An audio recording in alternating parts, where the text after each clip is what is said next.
রামচন্দ্রের প্রেমে ব্যর্থ হয়ে আগুনে ঝাঁপ দিয়ে আত্মহত্যা করল। কে গো ইনি? ইনি হচ্ছে লঙ্কেশ্বর রাবণের বোন শূর্পণখা।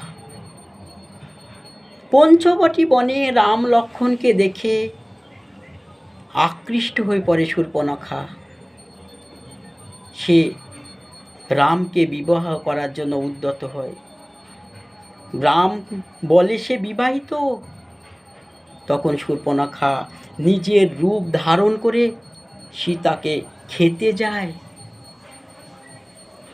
কিন্তু লক্ষ্মণ সীতাকে বাঁচাতে আসে এবং সে তাকে বিবাহ করতে উদ্যত হয়। এতে লক্ষ্মণ প্রচণ্ড রেগে যায়, তার নাসিকা কেটে দেয়। নাসিকা কাটা অবস্থায় দাদার কাছে যায়,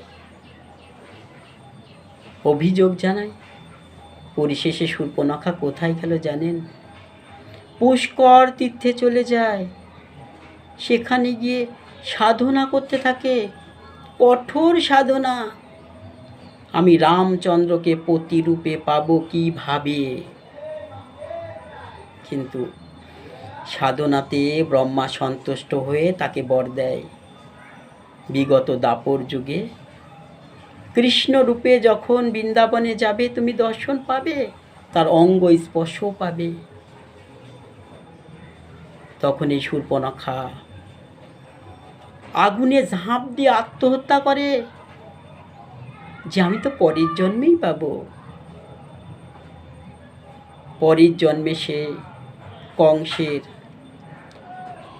তিলক সাজনকারী রূপে জন্ম নেয়। কৃষ্ণ বলরামকে যখন অক্রুরমণি রথে করে মথুরায় নিয়ে যায়, তখন দৃষ্টি পড়ে একে অন্যের উপর। ভক্ত ভগবান একে অন্যের দিকে তাকাতেই প্রেমাবিষ্ট হয়।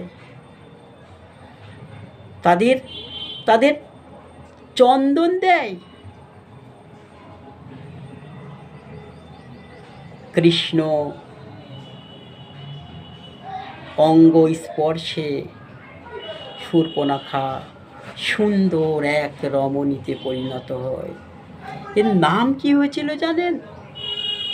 এর নাম হয়েছিল চন্দ্রামুখী গোপী।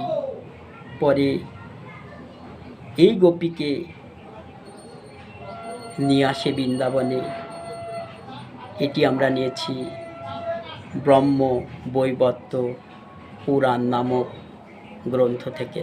রাধে রাধে।